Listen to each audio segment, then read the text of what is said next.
સુરત અને રાજકોટના પશુપાલકો માટે સમાચાર છે। સુરત અને તાપી જિલ્લામાં 2.5 લાખ પશુપાલકોના હિતમાં સુમૂલ ડેરીએ મહત્વનો નિર્ણય કર્યો છે। સુમૂલ ડેરીના ચેરમેન માનસી પટેલે પશુપાલકો માટે દૂધના ખરીદ ભાવમાં કિલો ફેટે 20 રૂપિયાના વધારાની જાહેરાત કરી।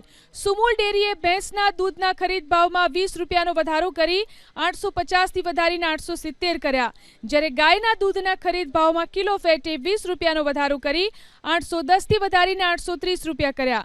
સુમૂલ ડેરીના નિર્ણયથી સુરત અને તાપી જિલ્લાના 2.5 લાખ પશુપાલકોને વાર્ષિક 70 કરોડનો ફાયદો થશે।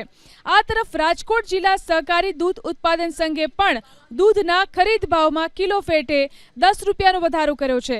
અગાઉ પશુપાલકોને દૂધના ખરીદ ભાવમાં કિલો ફેટે 800 રૂપિયા આપવામાં આવતા, જેમાં આજથી 10 રૂપિયાનો વધારો કરી 810 રૂપિયા કરાયો છે।